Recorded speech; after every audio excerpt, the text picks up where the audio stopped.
The night he called her barren, the rain didn't stop for 3 days. Arya Vale stood at the kitchen window, watching water streak down the glass like tears she refused to cry. Behind her, the dining table waited, candles flickering, rosemary chicken cooling, wine breathing in crystal glasses that caught the light just right. She'd set it all out 2 hours ago, back when she still believed he might come home on time. Back when she still believed a perfect dinner could fix what was breaking between them. The front door opened at 9:47. She didn't turn around. She knew the sound of his footsteps by heart, the way his expensive shoes hit hardwood, the particular sigh he made when shrugging off his coat. 3 years of marriage had taught her to read his moods in silence. "You didn't have to wait up," Colton said. His voice carried that edge she'd been hearing more and more lately. Not quite cruel, but not kind either. Somewhere in the hollow middle where love goes to die. She finally turned. He looked tired, yes, but also irritated. Like coming home to her was an inconvenience he hadn't planned for. His tie was loosened, his dark hair slightly mussed. Handsome as ever, cold as winter. "I made dinner," she said softly. "I ate at the office." The candles had burned down stubs. She reached over and pinched them out, one by one, letting the small pain in her fingertips anchor her. "We need to talk, Colton." "Not tonight, Arya. I am exhausted." But he didn't move toward the stairs.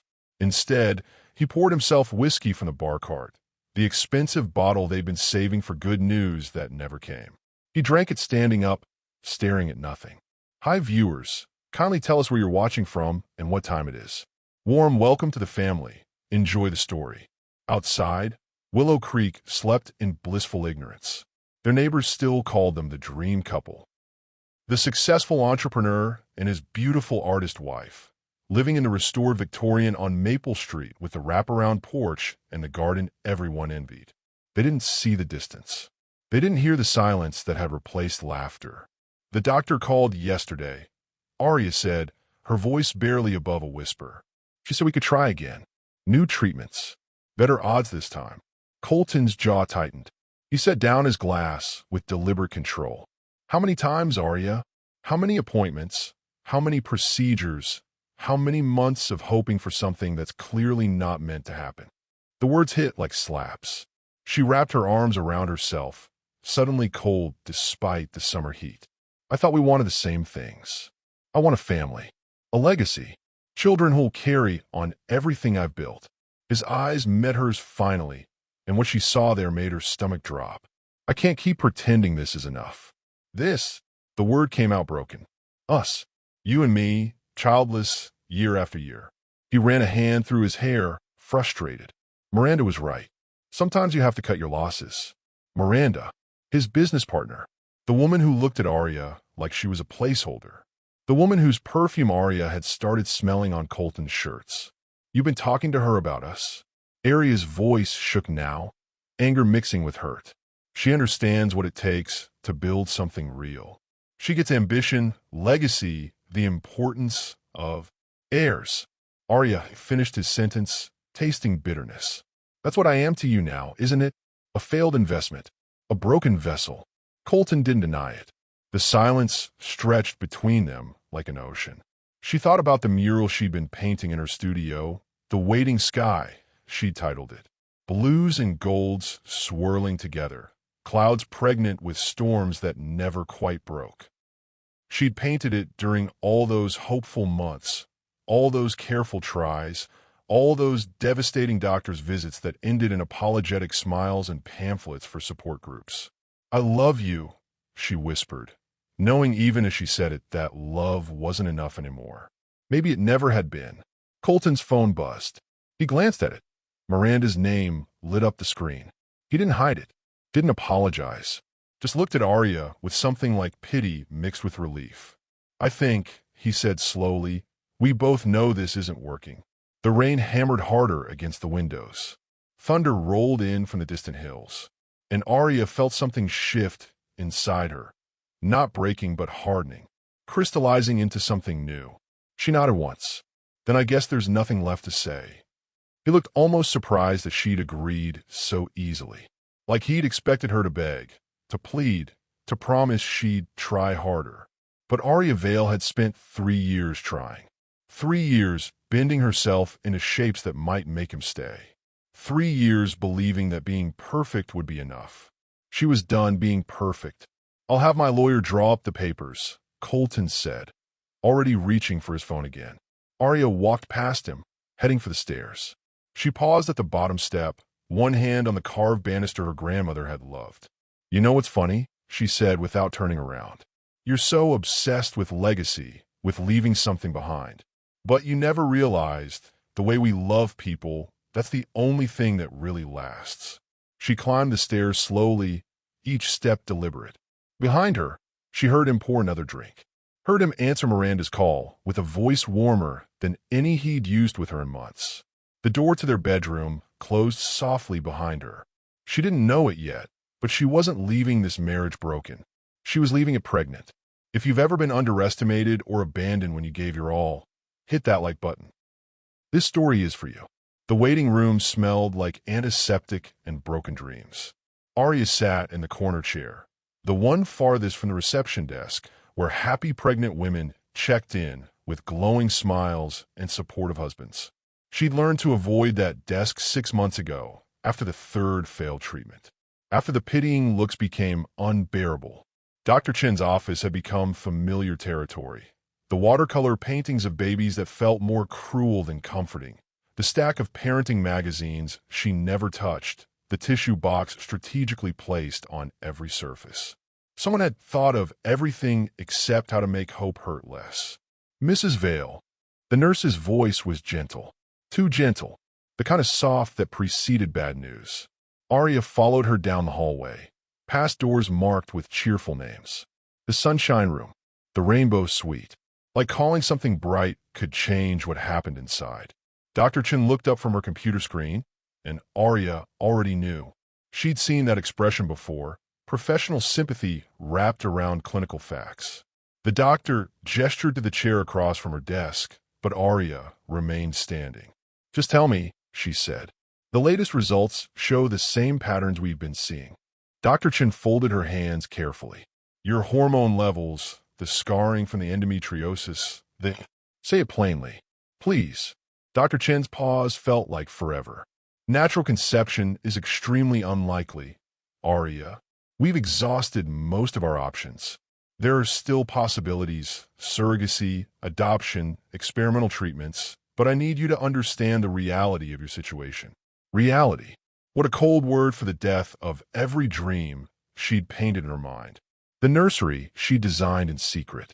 The lullabies she'd practiced when Colton wasn't home. The tiny clothes she'd look at sometimes in shop windows, imagining. How unlikely. Aria heard herself ask. "I'd say your chances are less than 1%. I'm sorry. Less than 1%. Might as well be zero. Might as well be never." Aria nodded slowly, mechanically. She thanked Dr. Chen, because that's what polite women did, even when their worlds collapsed, and walked back through that waiting room full of hope she'd never have. Her car sat in the parking lot under a gray sky that matched her mood. She didn't start the engine right away. Just sat there, gripping the steering wheel, tried to remember how to breathe around the weight in her chest. Her phone buzzed. Colton, finally texting after ignoring her calls all day. Working late again. "Don't wait up." 5 words. That's all she got. 5 words and the smell of another woman's perfume that had been clinging to his shirts for weeks now. She wasn't stupid. She knew the signs, the distance, the excuses, the way he looked through her instead of at her. Miranda Vale. The name tasted like poison. His business partner with her perfect figure and her sharp suits and her ability to give him everything Aria couldn't, including, probably, children. If you've ever felt love slipping through your fingers, comment, "I still believe in love." Someone needs to read your hope today. Aria drove home on autopilot, barely seeing the streets she'd driven 1,000 times. Willow Creek looked picture-perfect, as always. Tree-lined avenues, restored historic homes, families walking dogs in the evening light. Everyone playing their part in the American dream. She pulled into their driveway and sat staring at their house. The Victorian she'd fallen in love with, the porch she'd decorated, the windows she'd filled with light. It looked beautiful from the outside. Everything did. Inside felt like a mausoleum. She found herself in her studio instead of the house. The converted garage where she escaped into color and canvas when reality became too sharp. Her latest piece dominated the room. The waiting sky. Massive, ambitious. All those blues and golds she'd mixed trying to capture hope deferred. Looking at it now, she saw something different. Not hope. Denial. She picked up a brush, dipped it in deep indigo, and without thinking, began adding storm clouds. Heavy ones. The kind that didn't promise rain, but threatened it. Her hand moved fast, angry, painting over all that careful optimism with something darker and more honest. Hours passed. She didn't hear Colton come home. Didn't hear him climb the stairs to their bedroom, the one they barely shared anymore. Didn't hear anything except the voice in her head asking the question she'd been avoiding for months. What do you do when you're not enough? The studio door creaked open near midnight. She didn't turn around, but she smelled it immediately. Jasmine and vanilla. Miranda's signature scent, now clinging to her husband like ownership. You're still up, Colton said, not quite slurred but not quite sober either. Couldn't sleep. She kept painting, adding more darkness to her sky. He moved closer, and she felt him studying the canvas. It's different. Angrier. Maybe I'm different too. Silence stretched between them, filled with everything they weren't saying. Finally, he spoke, and his voice carried an edge of something, guilt, maybe, or relief at finally being caught. We need to talk, Arya. Really talk. About us. About where this is going. She set down her brush carefully, turned to face him, and saw it in his eyes before he said a word. This wasn't about talking. This was about ending. You've already decided, she said quietly. He didn't deny it. Just stood there in her studio doorway, smelling like another woman, looking at her like she was a problem he needed to solve. And in that moment, something inside Arya broke clean through. Not her heart, that had been breaking slowly for months. Something deeper. The part of her that had been trying so hard to be enough, to be perfect, to be what he needed. That part finally shattered. Get out of my studio, she whispered. Colton blinked, surprised. She'd never used that tone before. Never claimed space that forcefully. Arya, out. Now. He left, and she stood there surrounded by her paintings, her storms, her waiting skies, and felt the first crack of something new breaking through. Morning would bring divorce papers. But tonight, alone in her studio, Arya Vale began painting herself free. The envelope arrived at dawn, sliding under their front door like a guillotine blade wrapped in legal paper. Arya heard it from the kitchen where she'd been pretending to drink coffee, pretending to be fine, pretending the world hadn't already ended 3 days ago when Colton stopped pretending to. She stared at that manila envelope for a full minute before walking over to pick it up. Dissolution of marriage. The words looked official, final, stamped with a law firm's logo that probably cost more than her car. Inside, pages and pages of legal language that all boiled down to one simple truth. He wanted out. Her hands didn't shake as she read through it. That surprised her. She'd expected tears, rage, some kind of emotional collapse. Instead, she felt eerily calm, like watching a storm from behind glass, knowing it couldn't touch you anymore because you'd already drowned. The settlement was generous. She'd give him that. The house, no, she could keep it. Half his business assets, there in black and white. Alimony that would let her paint full-time if she wanted. Colton had always been practical about everything, including heartbreak. She found a pen in the kitchen drawer.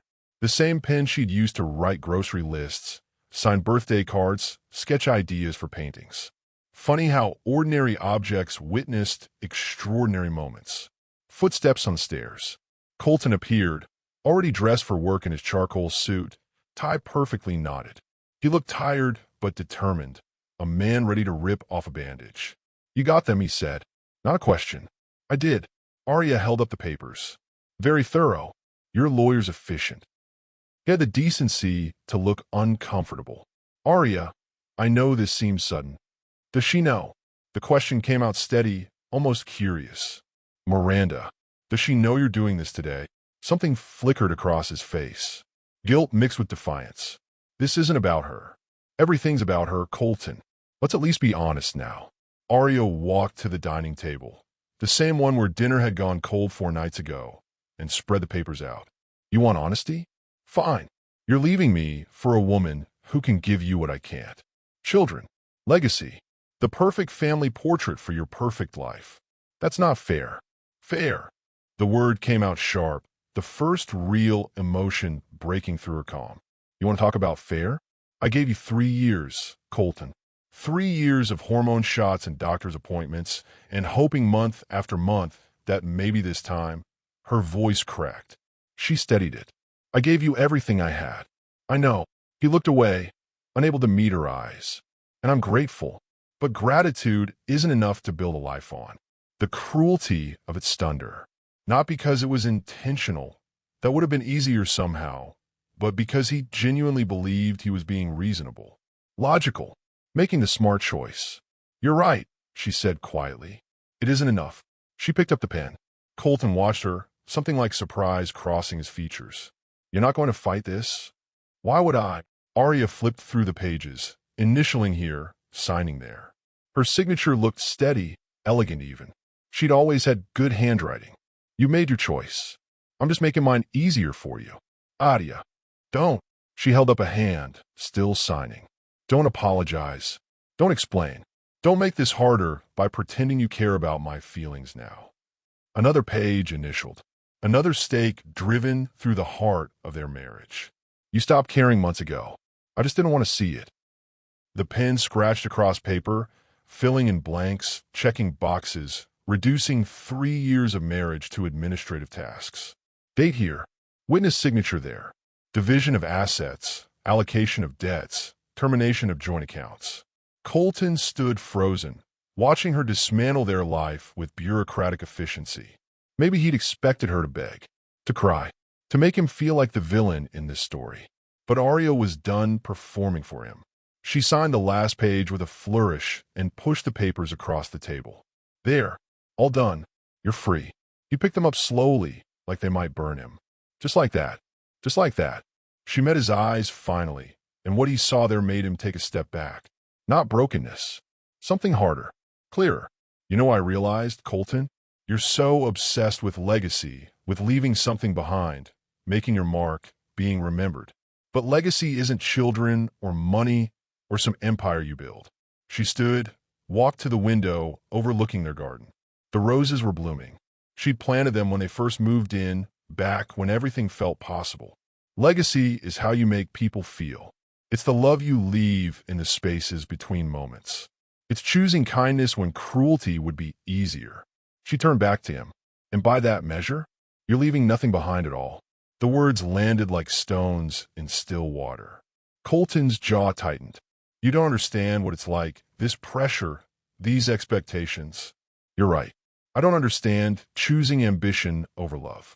I don't understand walking away from someone who would have died for you. Her voice stayed steady, but her eyes blazed. But that's my failure, not yours. I love too much. You didn't love enough. He opened his mouth, closed it. Nothing he could say would change what was happening. Miranda's waiting for you, Arya said softly. You should go. What will you do? The question sounded genuine, almost worried. She smiled then. Small, sad, but real. I'll paint. I'll heal. I'll remember how to be Arya, not just Colton's wife. She walked to the front door, opened it wide. Morning light spilled in, golden and new. I'll be fine. Better than fine, actually. Colton gathered his papers, his briefcase, his car keys. At the threshold, he paused. I did love you once. I want you to know that. I know, Arya said. That's what makes this so sad. He left, walked down the porch steps to his car, drove away toward his new life with his new woman and his new dreams that didn't include her. The door closed softly behind him. No slamming, no drama, just the quiet click of an ending. Arya stood in the foyer of the house that was now only hers, surrounded by silence. She waited for the breakdown, the collapse, the flood of tears she'd been holding back. Instead, she felt something strange, something unexpected, relief, and something else too. A flutter, so faint she almost missed it. a dizzy spell that made her grip the stair rail. A wave of nausea she'd been ignoring for days, blaming on stress and heartbreak. But standing there alone in her empty house, Arya Vale felt a truth she didn't yet understand settling into her bones. The door had closed on her old life, but somewhere, somehow, a new one was already beginning. She didn't know it yet, but she wasn't leaving broken. She was leaving pregnant. 6 months felt like a lifetime and no time at all. Arya stood on the porch of her new cottage, breathing salt air and watching gulls wheel over Crescent Bay. The ocean stretched forever here, wild and gray-blue and nothing like Willow Creek's manicure perfection. She'd chosen this coastal town deliberately, fleeing to somewhere no one knew her story. No one whispered about the Vale divorce. No one looked at her with that awful mixture of pity and curiosity. Here, she was just Arya, the new art teacher at Bayside Community Center, the quiet woman who rented the weathered cottage on Driftwood Lane and painted sunrises from her back porch. Here, she could breathe again. The cottage was small, just 2 bedrooms, a kitchen barely big enough to turn around in, a living room with windows that let in too much light, and somehow exactly enough. She'd furnished it with things from thrift stores and yard sales, creating a space that felt more like home than the Victorian ever had. No fancy furniture, no coordinated color schemes, just comfort and peace and the sound of waves at night. She started teaching 3 months ago, working with kids from the community, showing them how to mix colors, how to see light differently, how to put feelings on a canvas when words failed. The work paid almost nothing, but it fed something in her soul that had been starving for years. Her students called her Miss Arya. They didn't know about Colton, about Miranda, about doctor's appointments and infertility and divorce papers signed at dawn. They just knew she was patient and kind and made them believe they could create beautiful things. Teaching them taught her something too, how to live again. The morning sickness had started 2 weeks after she signed those papers. At first, she'd thought it was stress, her body finally processing all the grief she'd been swallowing. But when it didn't stop, when the exhaustion became overwhelming, when her period skipped 1 month and then 2, she'd finally walked into a clinic in the next town over. The nurse had smiled at her, like she was delivering good news. "Congratulations, you're pregnant." Arya had laughed. Actually laughed. Because what else could you do when the universe delivered a miracle the moment you stopped begging for one? "That's impossible," she'd said. "Well, impossible or not, you're about 12 weeks along. Would you like to schedule your first ultrasound?" 12 weeks. 3 months. Which meant, she'd done the math in her head, she'd gotten pregnant right around the time Colton filed for divorce. Maybe even that last night they'd been in the same house, moving around each other like ghosts. The irony tasted bitter and sweet at once. She hadn't told him, hadn't told anyone. This was hers, this tiny miracle growing inside her, this impossible gift the doctors had said would never happen. Colton had made his choice. He didn't get to be part of this one. 9 months. That's all she had to prepare for a miracle she never planned. Her phone buzzed on the porch railing. She glanced at it. A text from Linda, the community center director. Reminder, ultrasound at 2 p.m. tomorrow. Want me to come with you? Linda was the first real friend she'd made here. 50-something, warm, the kind of woman who fed everyone and asked hard questions with gentle voices. She'd figured out Arya's secret 3 weeks ago when morning sickness hit during class. "You don't have to do this alone, honey," Linda had said. But alone was what Arya knew now. Alone was safe. She texted back, "I'll be fine. Thank you, though." The sun was setting, painting the sky in oranges and purples that reminded her why she'd fallen in love with art in the first place. She went inside, made herbal tea, no caffeine now, the pregnancy books warned, and settled at her easel. She'd been working on a new series. Hopeful things. Dawn breaking over water. Light filtering through storm clouds. Flowers growing through cracks in concrete. All these small resurrections. On her bedside table sat a stack of letters she'd written but never sent. Letters to Colton, explaining, justifying, sharing this news. She'd start one, pour her heart onto the page, then fold it up and add it to the pile. What would she even say? "Remember how you left me because I was barren?" Funny story. No, this baby was hers.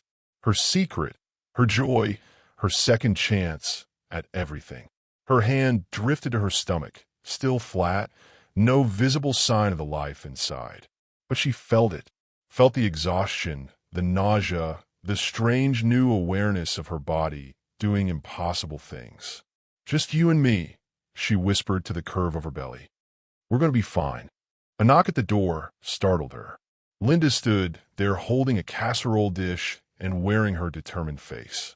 Before you say anything, Linda said, pushing past her into the cottage. I know you said you're fine, but I'm a mother of 3, and I remember those first months. You need food that isn't crackers and ginger ale. Arya couldn't help smiling. You didn't have to. Hush. Sit. Eat. Linda unpacked the casserole, found plates, served them both like she owned the place. Now, are you going to tell me about the father? Or are we continuing to pretend he doesn't exist? The question hung in the air between them. Arya pushed food around her plate, trying to find words that wouldn't sound pathetic. He doesn't know, she finally said. Does he deserve to? That was the question, wasn't it? Did Colton deserve to know he'd gotten everything he wanted, just too late with the wrong woman, in a life he'd already left behind? I don't know, Arya admitted. He wanted children so badly. Left me because he thought I couldn't give them to him. And now you're giving yourself what he threw away. Linda reached across the table, squeezed her hand. That's called poetry, honey. Or justice. Maybe both. They ate in comfortable silence. Through the window, stars were coming out over the ocean. Arya thought about timelines, about how much can change in 6 months, about how the life you're building is always more important than the one you lost. Tomorrow she'd go to her ultrasound. Tomorrow she'd see the proof of her impossible miracle. Tomorrow she'd take another step into this new life she was creating from scratch.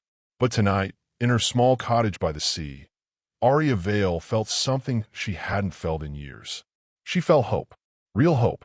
The kind that didn't need anyone else's permission. The nurse's smile didn't fade when she whispered, "You're 12 weeks along." But tomorrow would bring news that would change everything. For heartbeats where there should be one. For miracles instead of just one impossible gift. She didn't know it yet, but her life was about to get beautifully complicated.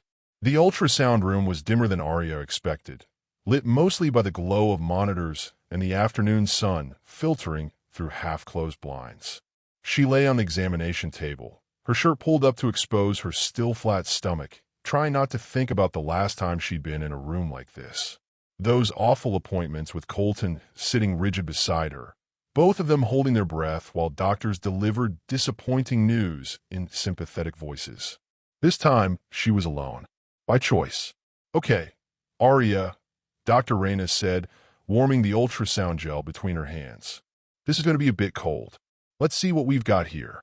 The gel touched her skin, cold as promised, and then the wand, pressing and moving, searching. Static filled the room, punctuated by strange whooshing sounds Arya didn't understand. Dr. Reyna's eyebrows drew together. She angled the screen away slightly, pressed harder, moved the wand lower. Higher. Side to side. Arya's heart started racing. Is something wrong? No. Dr. Reyna's voice stayed calm, professional. Everything's fine. More than fine, actually. I just need to hold on. More pressing. More whooshing. Dr. Reyna clicked buttons on her keyboard, measuring things, marking points on the screen Arya couldn't interpret. Then she stopped, sat back, looked at Arya with an expression somewhere between amazement and concern. Well, Dr. Reyna said slowly, this is unexpected. Arya's hands gripped the edges of the examination table. What is it? Is the baby okay? Babies. Plural. Dr. Reyna turned the monitor so Arya could see. You're carrying quadruplets. The world tilted. The room spun. Arya heard the words, but they didn't make sense, like someone speaking a language she'd studied years ago and forgotten. That's not possible. I assure you, it's very possible. Look here, Dr. Reyna pointed at the screen at shapes that meant nothing to Arya's untrained eyes. 4 distinct heartbeats. For developing fetuses. All appear healthy and developing normally. 4. For babies. For impossible miracles in a body doctors had called barren. Arya started laughing. Couldn't help it. Hysterical, disbelieving laughter that bordered on crying. Are you sure? Maybe the machine is wrong. Maybe... I'm sure. Measured 3 times to confirm. Dr. Reyna smiled gently. I know this is a shock. Spontaneous quadruplets are extremely rare. We're talking 1 in hundreds of thousands of pregnancies. Especially without fertility treatments. Especially for a woman who supposedly couldn't get pregnant at all. The universe had a twisted sense of humor. 4. Arya whispered, staring at the screen, trying to see what Dr. Reyna saw. Trying to connect those blurry shapes to actual babies. For tiny humans growing inside her. And you'll need support, family, friends, someone to help you through this. Support. Family. People who cared. Arya thought about her empty cottage, her teaching job that barely paid rent, her non-existent savings, her fresh-started life that had seemed manageable when it was just her. How did you prepare for quadruplets on an art teacher's salary? How did you do any of this alone? I don't have family. Arya heard herself say. Not really. And the father, she stopped. What could she say about Colton? That he'd left her for being infertile, and now she was carrying 4 of his children? That he had no idea? That telling him would mean admitting she needed him, and she'd rather die than do that? You don't have to decide everything today, Dr. Reyna said kindly. But you do need to think about what support system you want to build. This journey is going to be challenging. They finished the appointment in a daze. Dr. Reyna printed ultrasound images, 4 blurry shapes that supposedly would become her children, and handed them over with pamphlets about multiple births and nutritional requirements and warning signs to watch for. Arya walked out of the clinic into bright sunshine that felt too cheerful for the bomb that had just exploded in her life. She sat in her car for 20 minutes, just staring at those ultrasound images. For babies. For heartbeats. For reasons her life would never be simple again. She should feel terrified. Should feel overwhelmed. Should feel all the panic currently trying to claw its way up her throat. Instead, underneath the fear, she felt something else. Protective. Fierce. Determined. These were her children. Hers. Not Colton's. He'd given up that right when he signed divorce papers. Not Miranda's perfect future family. Hers. She drove back to Crescent Bay with the ultrasound images on her passenger seat. Started doing math in her head that didn't add up.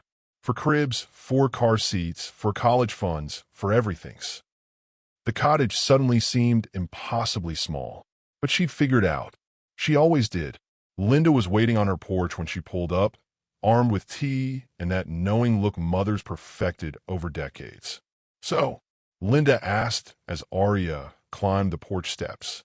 How'd it go? Arya sat down heavily in the rocking chair, handed over the ultrasound images, and watched Linda's face transform from curiosity to shock to wonder. Sweet Jesus, Linda breathed. Are those quadruplets? 4. Arya laughed again, that same half-hysterical sound. The doctor said I'd never get pregnant naturally.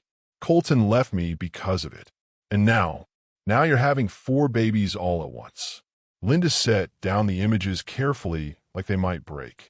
Honey, that's not just a miracle. That's the universe making a very loud point. What point? That your ex-husband is an idiot. Linda grabbed Arya's hands, squeezed hard, and that you're stronger than you know. Because you're going to need to be. They sat there as the sun set, talking through practicalities. Money, Linda knew grant programs, community resources. Space, the cottage would need renovating, or maybe she'd need to move. Childcare, impossible to afford for 4 infants. Every solution revealed 3 new problems. But as darkness fell and stars came out, Arya felt something crystallize inside her. A decision she didn't know she'd been avoiding. I'm not telling him, she said quietly. Linda didn't ask who. They both knew. You sure about that? He wanted children? He's got Miranda now. Let her give him whatever perfect family he imagined. Arya touched her stomach gently. These 4? They're mine. My miracle. My second chance. He doesn't get to be part of this. It felt like closure. Like justice. like the universe finally balancing scales that had been tipped wrong for too long.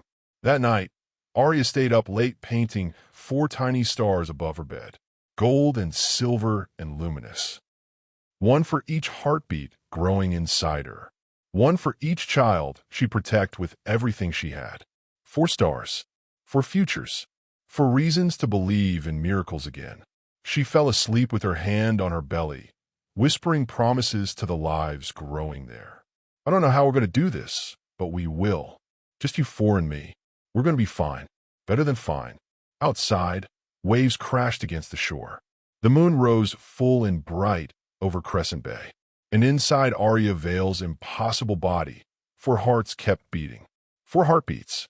1 silent promise. If you've ever had to rebuild alone, share this story with someone who needs to believe in new beginnings. 3 years later, Colton Vale stood in his office overlooking Willow Creek and felt nothing. The view was spectacular, floor-to-ceiling windows showing the town he'd conquered, the businesses he'd expanded, the empire he'd built. Vale Enterprises had doubled since the divorce. Tripled, actually. His name was on buildings now, on charitable foundations, in newspaper headlines about success and innovation. He should have felt proud, accomplished, satisfied. Instead, he felt hollow. Miranda sat at the conference table behind him, reviewing contracts with her usual efficiency. His business partner, his wife of 2 years now, the woman who was supposed to complete the picture he'd been painting of his perfect life. She was brilliant at business, sharp with numbers, ambitious in ways that matched his own. But at night, lying beside her in their pristine bedroom in their pristine mansion, Colton found himself staring at the ceiling and wondering when the emptiness would fill. Colton, Miranda's voice cut through his thoughts. Are you listening? The investors need an answer by Friday, right?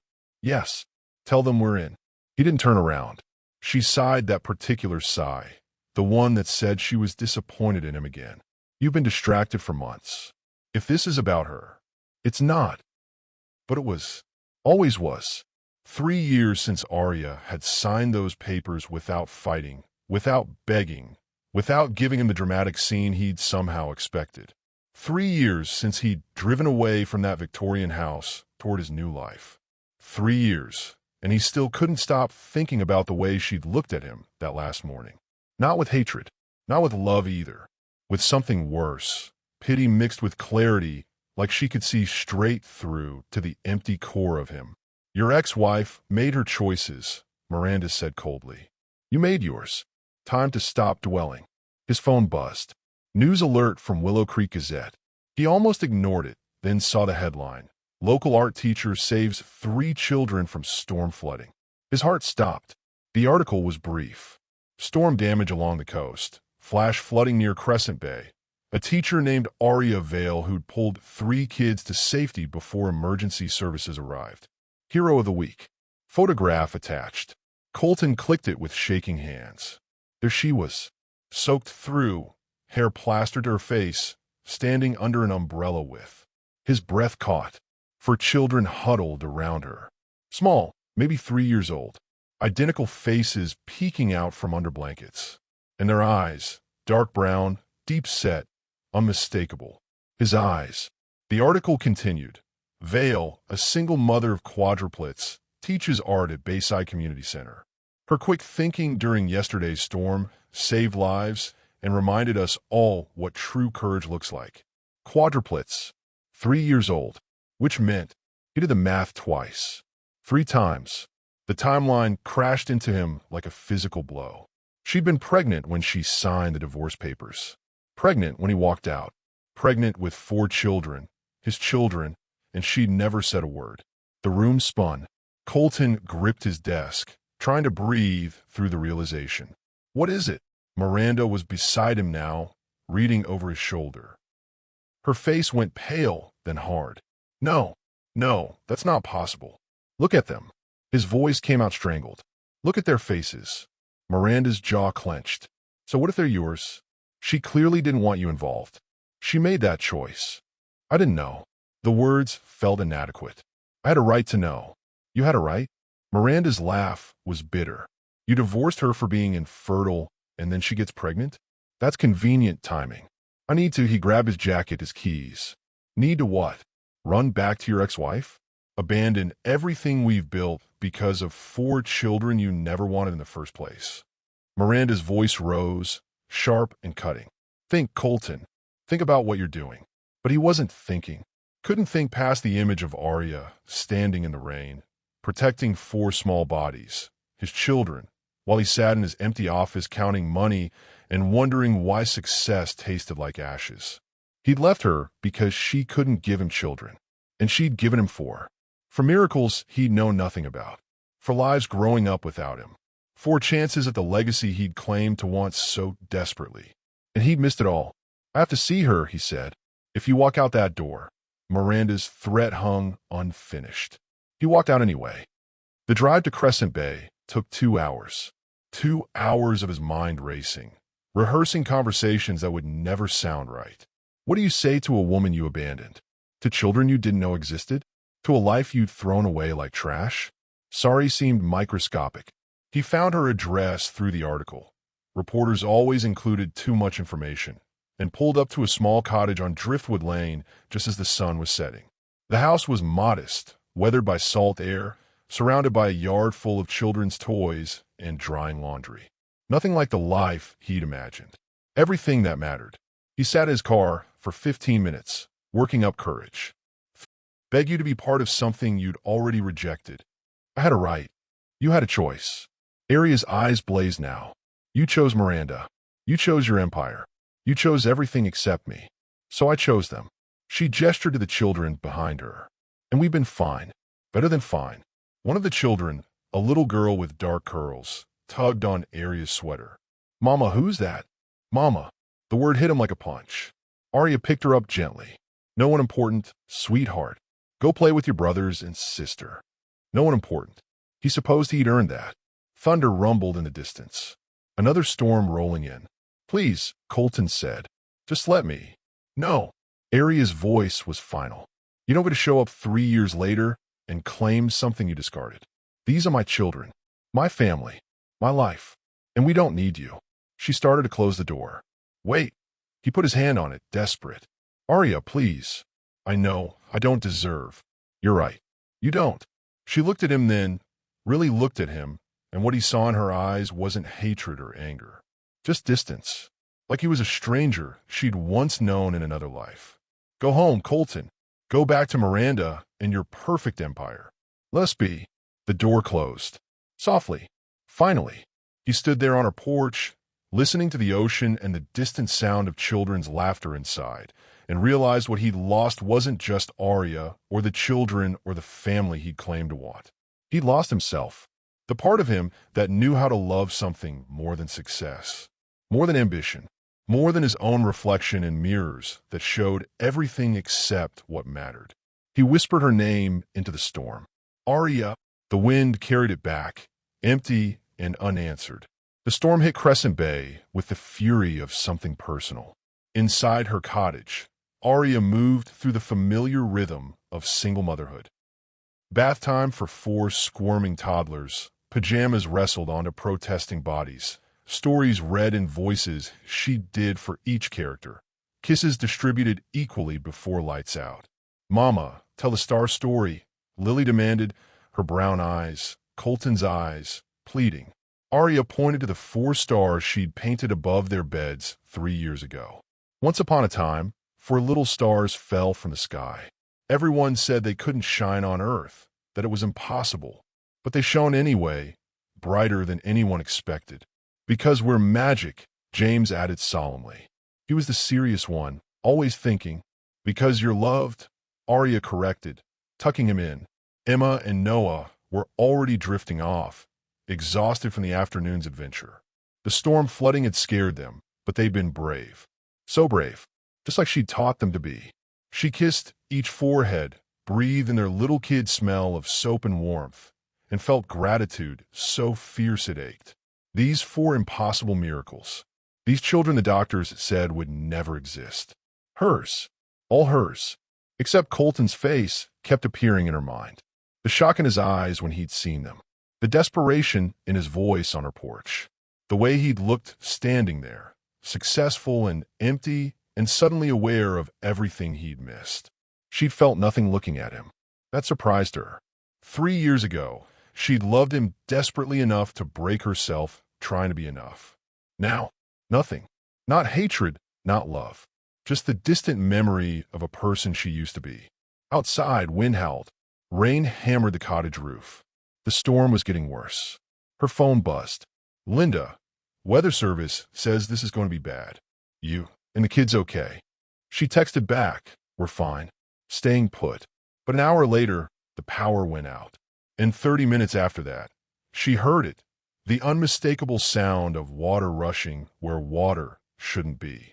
She grabbed her flashlight, checked the front door. Water was pooling in the street, rising fast. Too fast.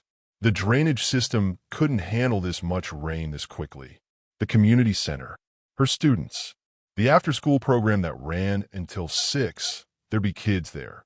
Kids whose parents worked late, who depended on that safe space, who'd be trapped if the flooding got worse. She checked on her 4, sleeping peacefully, unaware. Made a split-second decision that would change everything. The community center was 3 blocks away. She could get there in 5 minutes, help evacuate if needed, get back before her children even knew she'd gone. Linda lived next door. She'd hear if anything went wrong. Aria pulled on her raincoat, scribbled a note just in case, and ran out into the storm. The water was knee-deep already, rushing with a current that tried to knock her over. She pushed through it, focused on the community center lights visible through the rain. The scene inside was chaos. 7 children, 3 panicked teenage volunteers, water starting to seep under the doors. The kids were crying, scared, calling for parents who couldn't get through the flooded streets. Misadia. They ran to her like she was salvation itself. She assessed quickly.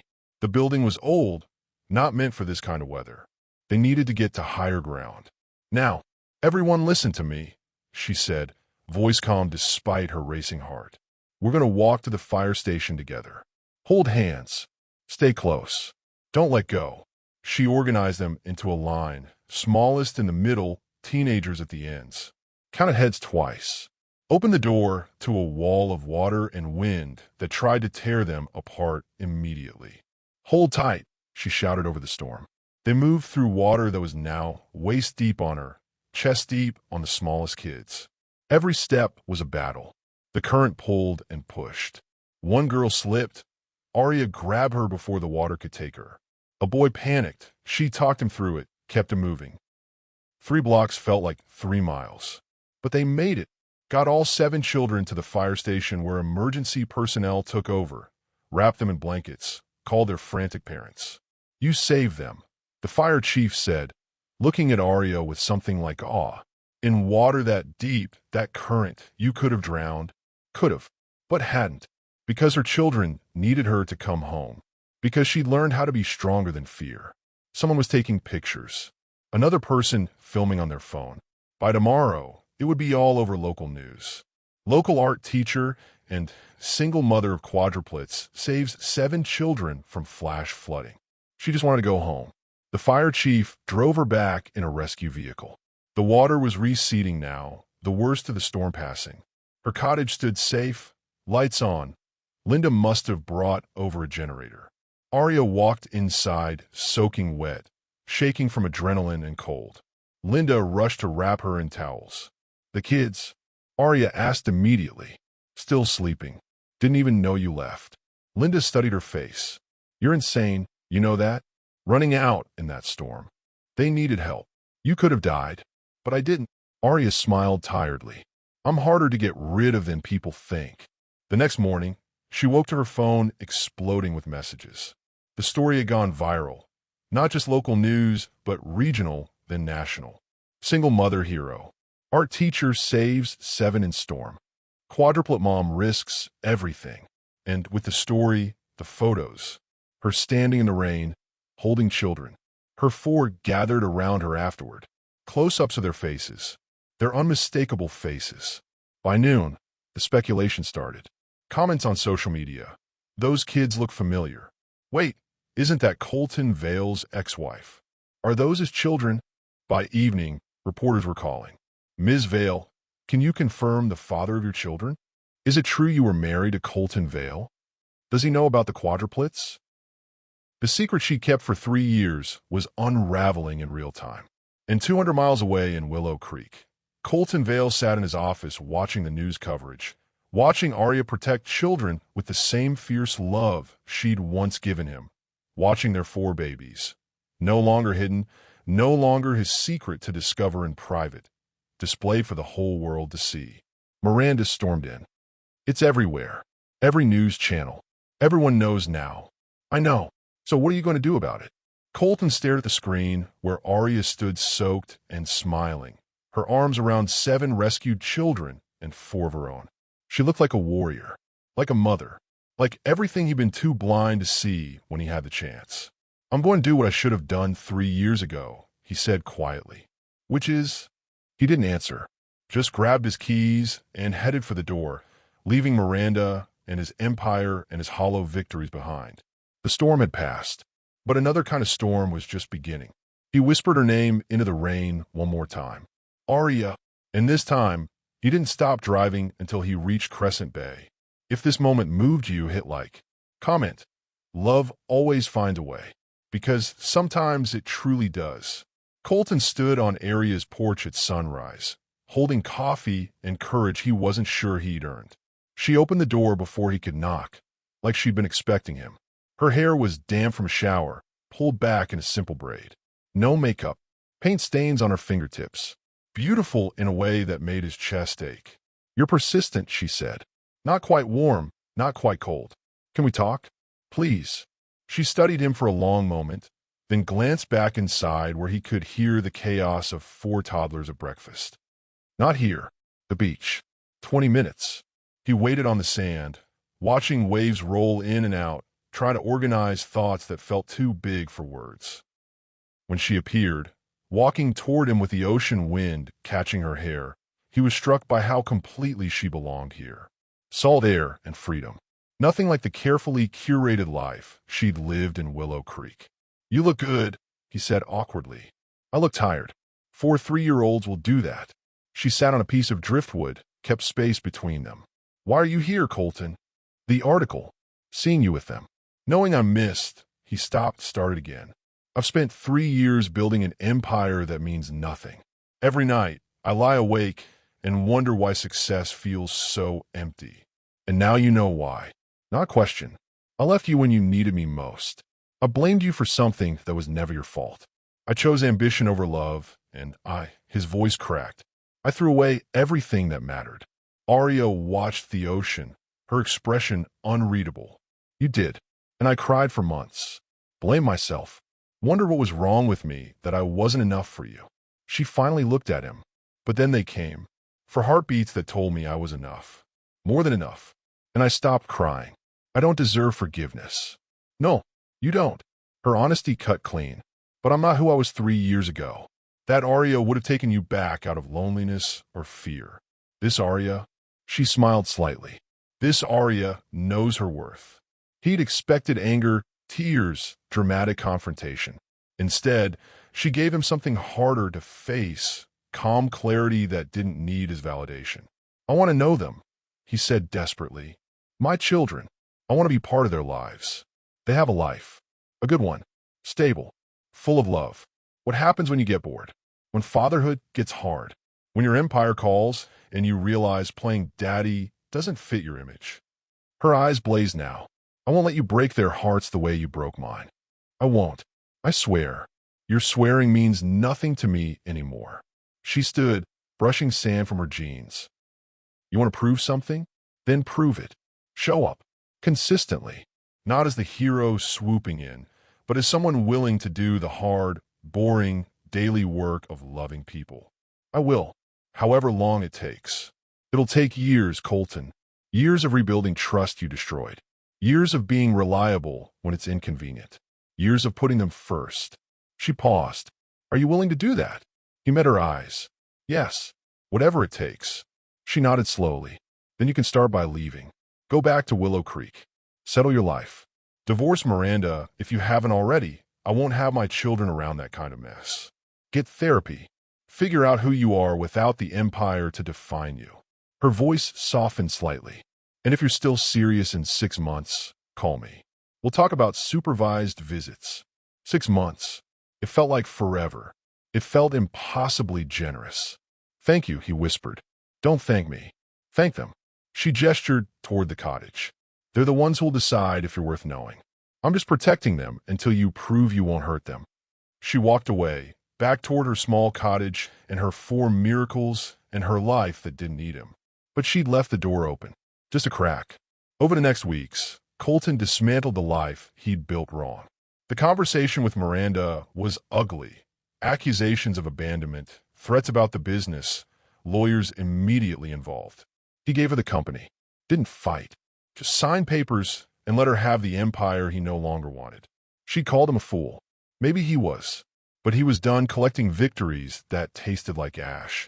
He found a therapist, talked through the poison his father had fed him about legacy and worth and what made a man successful. Unpacked the ways he'd confused love with performance, connection with control. It hurt. God, it hurt. Peeling back layers of who he'd pretended to be to find someone he barely recognized underneath. But slowly something shifted. Not healing, not yet, but awareness. Of how badly he'd hurt Arya. Of how completely he'd failed her. Of how much work lay ahead if he wanted to become someone worthy of knowing those 4 children. He called Arya once a week. Short conversations, mostly practical. He'd found a house in Crescent Bay. Not in her neighborhood, but close.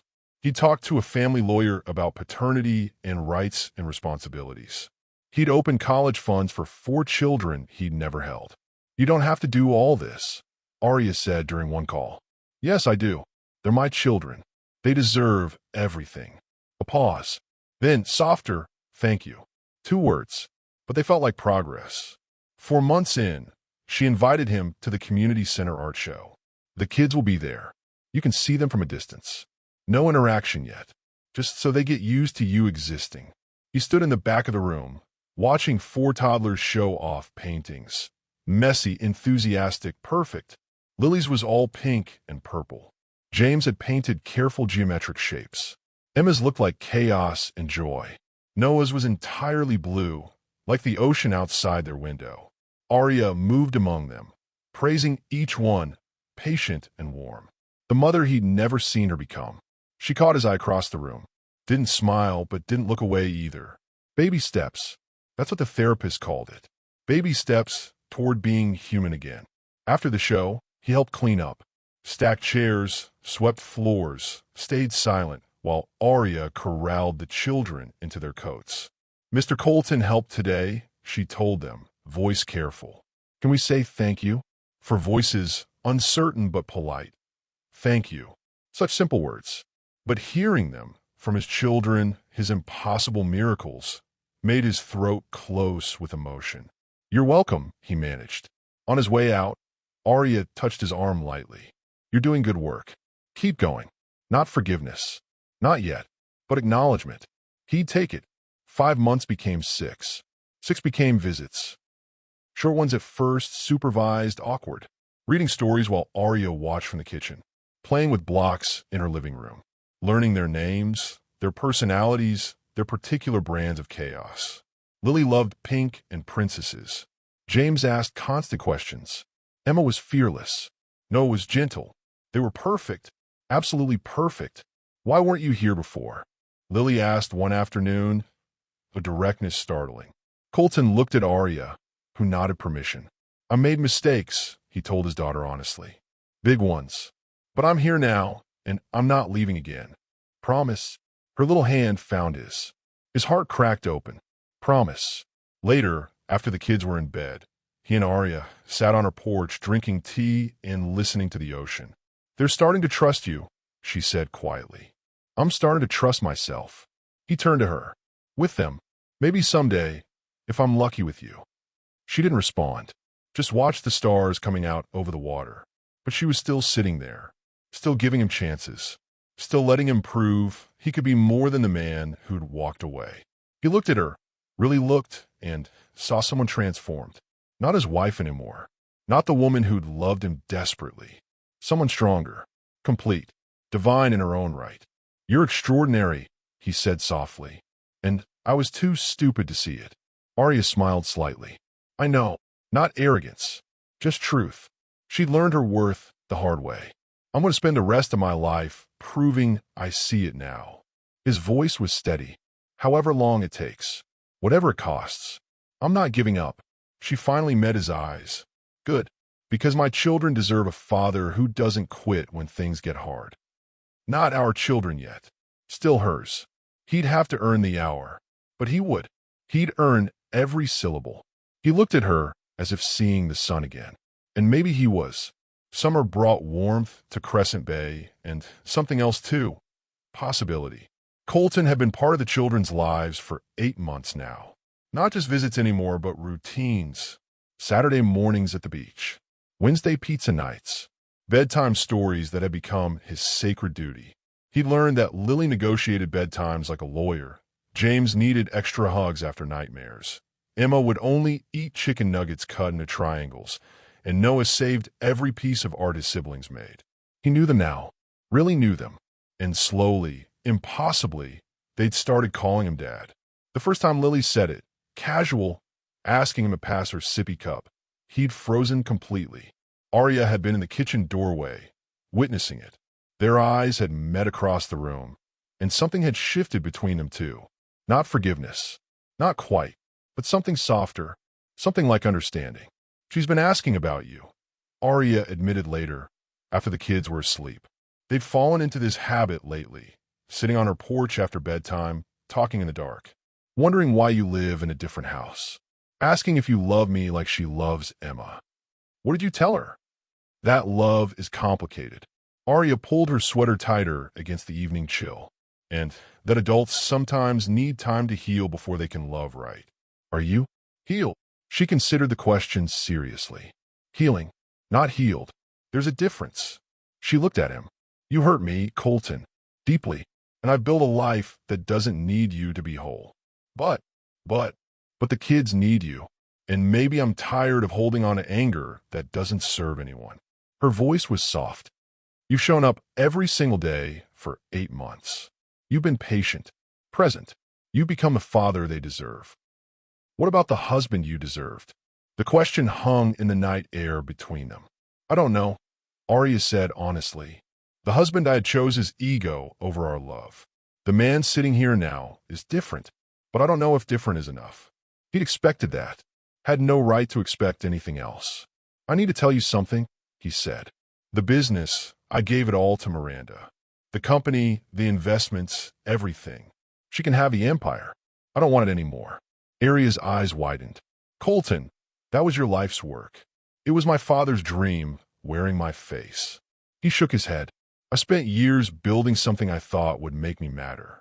But the only time I've ever mattered was sitting on this porch, reading bedtime stories to 4 kids who give me more purpose than 1,000 business deals ever did. What will you do? I've been talking to the community center. They need a business manager, someone to handle grants, fundraising, keeping the place running.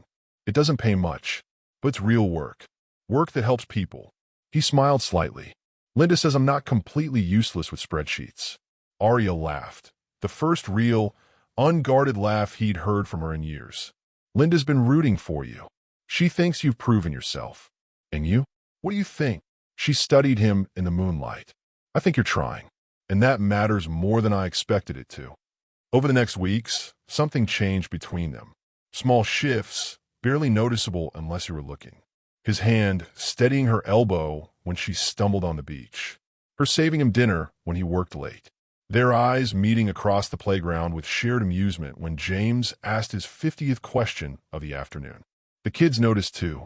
Emma started drawing pictures of all 6 of them together. Noah asked why Daddy didn't sleep at their house like other daddies. Lily announced she wanted a wedding with a pink dress and lots of cake.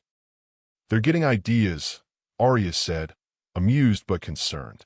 Are they wrong to? Colton asked quietly. She didn't answer, but she didn't say no either. Fall arrived with its golden light and crisp air. They'd settled into rhythms that felt almost like family, almost like home. He moved closer, not next door, but near enough to help with early mornings and emergencies. One Saturday, he found Arya painting in her studio while the kids napped. She was working on something new, a family portrait, abstract and beautiful. 6 figures in swirling colors. "Is that us?" he asked softly. "Maybe. I don't know yet." She set down her brush. "I've been thinking about legacy. About what you said 3 years ago. How badly you wanted to leave something behind. I was an idiot. You were. But you weren't entirely wrong." She turned to face him. "Legacy does matter. Just not the way you thought. Legacy isn't buildings or businesses. It's this." She gestured to the sleeping children. "For humans who will grow up knowing they're loved. Who will love their own children someday because we love them first. That's legacy. That's everything." He stepped closer. "Arya, let me finish." She took a breath. "You've shown me over and over these past months that you're not who you were.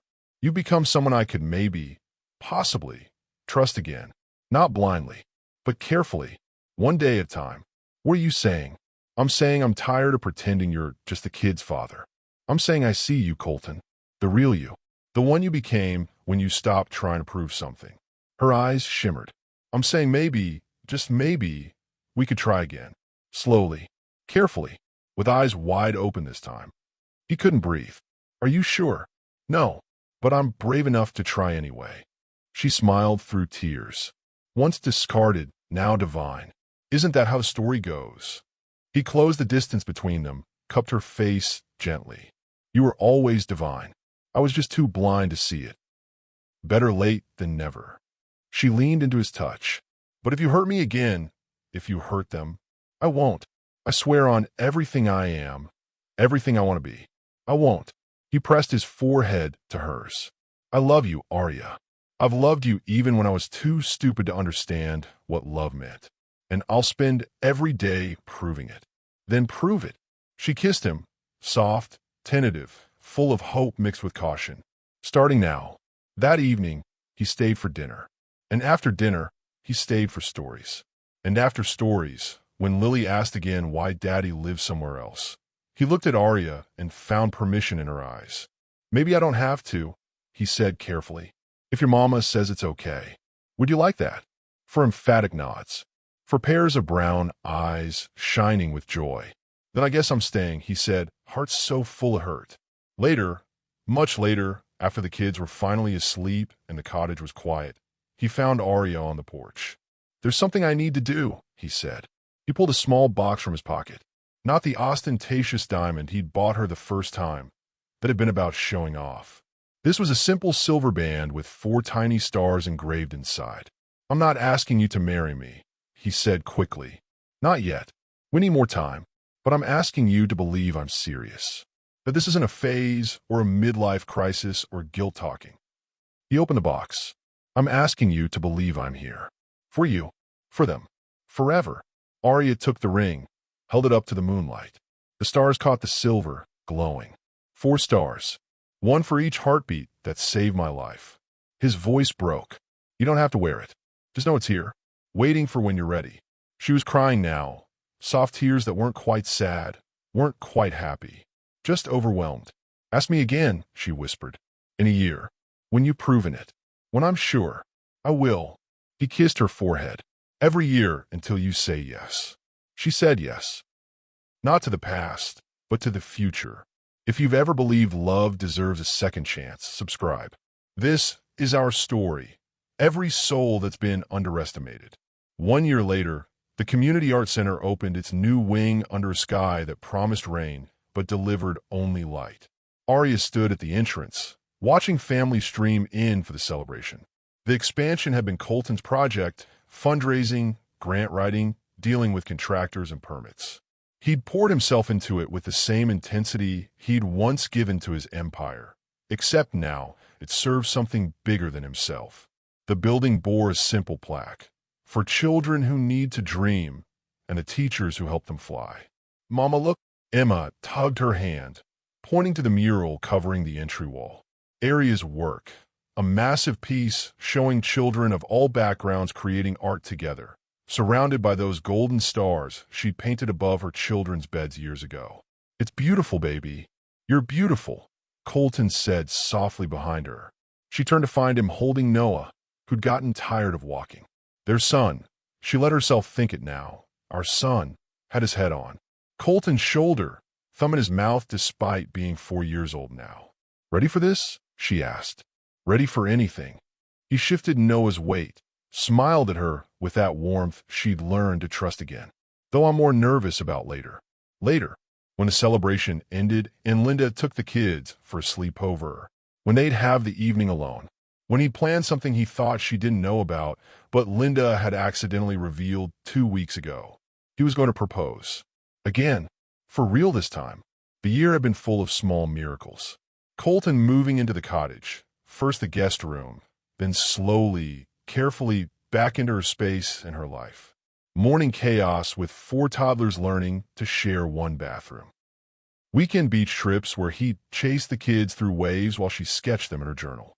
Quiet nights after bedtime where they'd rebuilt intimacy one conversation at a time. It hadn't been perfect. They fought about discipline strategies and money and his tendency to overcompensate with gifts the kids didn't need. She'd had moments of panic where old fears surfaced. What if he left again? What if this was temporary? But he'd stayed. Through tantrums and sickness and boring routine. Through the hard parts that didn't look good on social media. Through all of it, he'd stayed. Speech time, Linda announced, herding them toward the podium. Arya spoke first, thanking the community for supporting the center, for believing art mattered, for showing up for their children. Her voice stayed steady even when emotion threatened to choke it. Then Colton took the microphone. 4 years ago, I thought success meant buildings with my name on them. Thought legacy was about money and power and leaving something impressive behind. He paused, found her eyes in the crowd. I was wrong about everything that mattered. The crowd quieted, sensing something personal coming. True legacy isn't what you build. It's who you love, how you love them, the patience you show, the forgiveness you offer, the second chances you give people who don't deserve them but need them anyway. His voice thick now. This center exists because one woman taught me that love's greatest power is showing up. Every single day, even when it's hard. Especially when it's hard. Arya felt tears spilling over. The kids were watching from the front row where Linda had corralled them, sensing something important was happening even if they didn't understand what. Arya Vale, Colton continued. You took a broken man and loved him back to life.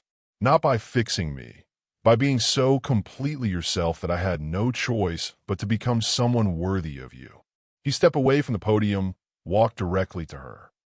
You gave me 4 miracles I didn't earn, a family I didn't deserve, a second chance I'll spend my whole life honoring. He was pulling out the ring box. Here, now, in front of everyone. I know I said I'd wait, he said, voice shaking slightly, but I can't wait anymore. Not to tell the whole world that you're mine, and I'm yours, and we're building something beautiful together. He dropped to one knee. The crowd gasped. The kids started shrieking with excitement. Lily loudest of all. Merime, Arya. Not because we're supposed to.